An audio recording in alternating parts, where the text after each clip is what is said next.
Olá a todos, sou Martim Pino e agora vamos tratar sobre a aplicação das normas do direito do trabalho no espaço.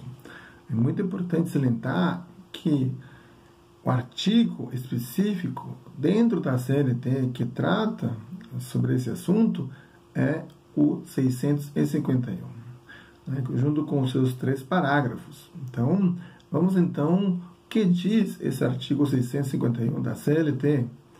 Então, é o seguinte, fala que a competência das juntas de conciliação e julgamento é determinada pela localidade onde o empregado, reclamante ou reclamado, prestar serviços ao empregador, ainda que tenha sido contratado em outro local no estrangeiro. Ou seja, fala que a competência das varas do trabalho, que fala juntas de conciliação e julgamento, né, das varas do trabalho, vai ser determinada pelo lugar onde o trabalhador trabalhou, e não necessariamente pela localidade onde ele assinou o contrato de trabalho. Ou seja, ele pode ter assinado o contrato de trabalho em São Paulo para trabalhar em Recife. Então, a vara competente vai ser Recife, porque foi lá onde ele trabalhou. A doutrina e a jurisprudência entendem que isso é muito mais importante, né, o local onde o trabalhador trabalhou, porque é lá que se encontram as provas, as testemunhas, documentos, diversos, né? Então, é lá onde que tem as provas. Então, a doutrina e a jurisprudência entende, já faz muito tempo, está consolidado o assunto, né, que justamente que lá tem que ser a vara competente, onde trabalhou. Lógico, existem casos, em muitos casos, né, que coincidem tanto o local de contratação como o local de trabalho, né? Então, aí não tem problema nenhum, né? Fui contratado em São Paulo para trabalhar em São Paulo, capital mesmo, então aí não vai ter problema de questão de um município distante, né? Mesmo assim, a jurisprudência trabalhista admite a mitigação de tal regra, como forma de facilitar o acesso à justiça ao trabalhador, né, permitindo o ajuizamento à ação justamente fora do lugar onde ele prestou serviços. É importante isso. Mas, ou seja, o trabalhador, pela jurisprudência trabalhista e em conjunto, né, com o princípio do acesso à justiça que está no artigo 5º, inciso 35 da Constituição, justamente permite que o trabalhador possa ajuizar essa ação fora do local onde prestou serviços. Ou seja, se ele trabalhou em Recife, ele poderia, né, propor uma reclamação trabalhista fora de Recife, né? Ou seja, fora do local, fora da cidade, fora do município onde ele trabalhou. Mas existe uma condição, desde que não implique comprometimento ao direito de defesa do empregador. Aí que está a questão, né? Então, porque justamente, né, tem que haver uma ponderação de valores constitucionais, de acesso à justiça, né, pelo empregado, e o direito constitucional de ampla defesa do empregador.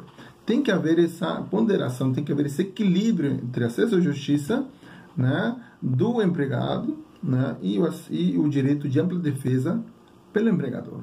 Aí entra a questão do princípio da proporcionalidade. Tá? Então, aí que está essa questão que se fala o caput. Tem que haver isso. Inclusive, já tem jurisprudência, né, tratando sobre empresas que têm abrangência nacional. Então, aí poderia existir essa possibilidade de um trabalhador reclamar, né, propor reclamação trabalhista fora do local onde ele trabalhou. Justamente mas isso quando uma empresa tem âmbito nacional, tem filiais espalhadas no Brasil inteiro. Então, aí, mas se é uma empresa que só existe naquele município, aí e o trabalhador ele voltou para a cidade de origem, que fica muito longe da cidade onde ele trabalhou, aí não haveria uma proporcionalidade, um equilíbrio entre o direito de ação e também o acesso à justiça e o princípio e o direito constitucional de ampla defesa pelo empregador. Então haveria um desequilíbrio entre esses dois direitos constitucionais, né, direitos fundamentais do artigo 5º, né, o acesso à justiça e o direito à ampla defesa.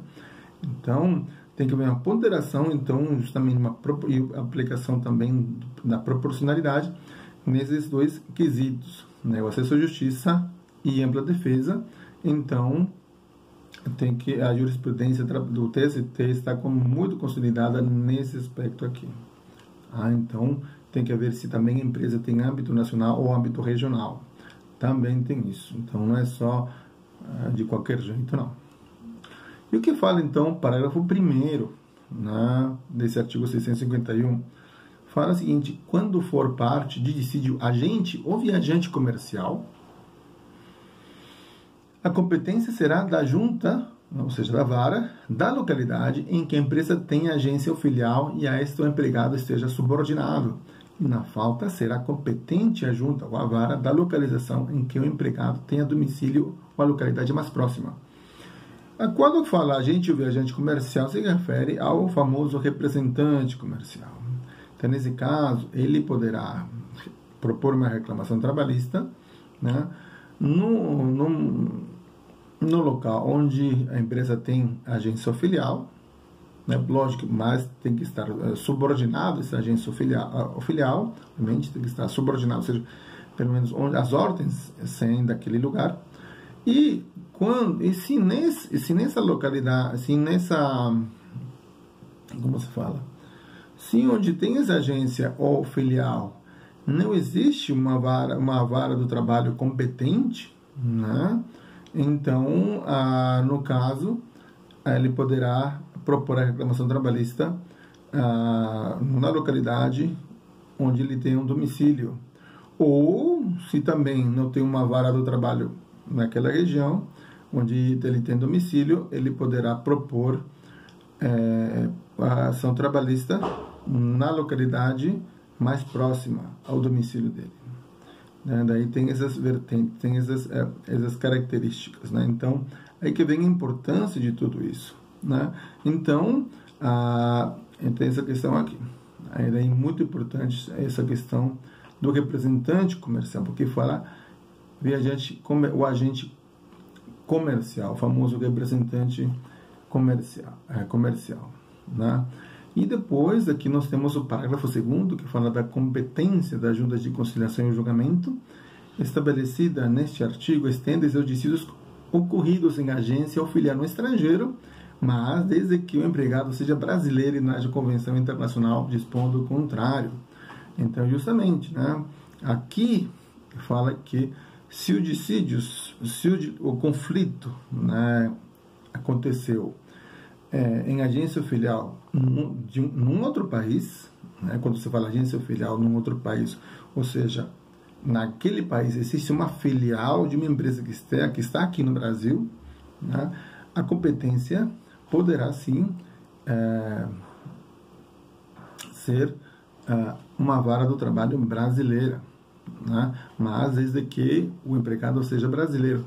Aqui existe uma lei 7.064 de 82, que dispõe sobre a situação de trabalhadores contratados ou transferidos para prestar serviços no exterior.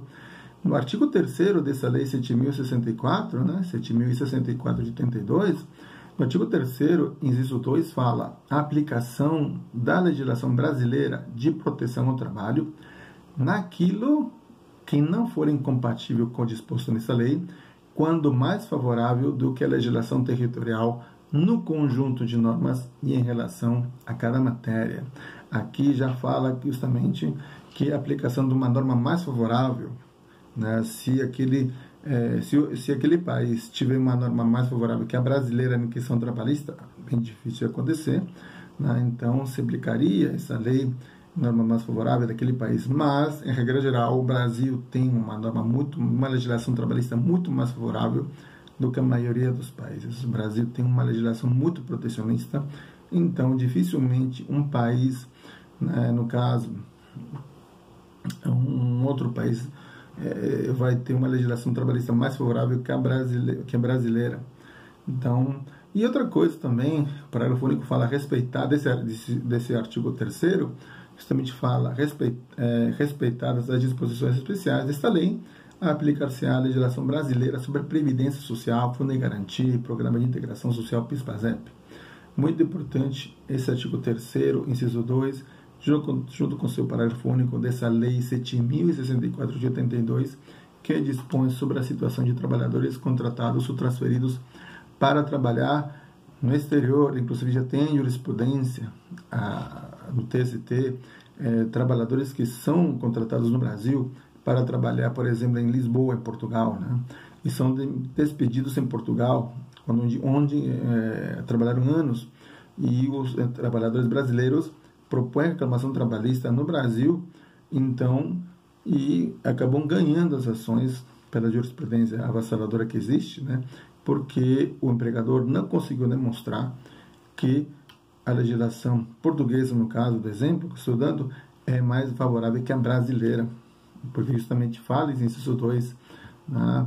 Então, justamente isso, né? Então, que fala sobre a aplicação da legislação brasileira, né, de proteção ao trabalho, né, quando mais favorável do que a legislação territorial vai ser aplicada, justamente, né, a aplicação da legislação brasileira quando mais favorável do que a legislação territorial brasileira. Então, obviamente que as despesas de viagem de ida e volta do trabalhador ao exterior, né, inclusive os dependentes e com ele residentes, são por conta da empresa. Né? Então, também entra, inclusive, nesse parágrafo 2º, entra a questão da lei de introdução às normas do direito brasileiro, LINDB. O artigo 9º fala que, para qualificar e reger as obrigações, aplicar-se à lei do país em que se constituírem. E o parágrafo 2º desse artigo 9º fala que a obrigação resultante do contrato reputa-se constituída no lugar em que residir o proponente. Aqui também é de complemento, na verdade, mas é obviamente que vai variar de caso concreto, mas aqui estamos dando justamente a diretriz desse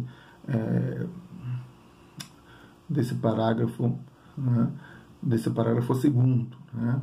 E vamos agora para o último parágrafo, né, que é parágrafo 3º, em que fala: em se tratando de empregador que promova a realização de atividades fora do lugar do contrato de trabalho, é assegurado ao empregado apresentar reclamação no fórum da celebração do contrato ou no da prestação dos serviços respectivos. Um exemplo típico, uma firma de festa, ou de eventos, justamente, né, foi, por exemplo, contratada em São Paulo, mas os eventos acontecem em diversos municípios, Ribeirão Preto, Campinas, etc. Então, justamente isso, né? Em se tratando de empregador que promove a realização de atividades, né, por exemplo, eventos, fora do lugar do contrato de trabalho, né? O lugar do contrato de trabalho pode ser São Paulo, capital, mas realiza atividades em outros municípios, né, com outras várias competências. Aqui, neste caso, o empregado vai ter assegurado o direito de apresentar reclamação no foro da celebração do contrato, se é São Paulo capital no caso, ou no da prestação dos serviços respectivos, ou seja, naqueles municípios onde ele acabou trabalhando, devido à natureza da empresa, né, que realiza esse tipo de atividades. Então, justamente, né, então por exemplo, o caso do circense também, podemos dar um exemplo mais interessante. O circense, ele acaba trabalhando em vários municípios, então ele pode propor ação trabalhista nos municípios onde ele trabalhou, né, onde o circo acabou ficando, por exemplo. No caso do circo também, o circense também tem jurisprudência a respeito disso, no caso, né? Então, ele pode escolher, né, uma dos municípios onde ele trabalhou para propor a reclamação trabalhista, né? Mas aqui justamente estamos tratando também, né, desse parágrafo 3º, que trata justamente sobre essa diretriz específica, né, desse próprio parágrafo 3º. Bom, então, termino por aqui esse assunto, então, e a gente se vê no próximo vídeo. Muito obrigado.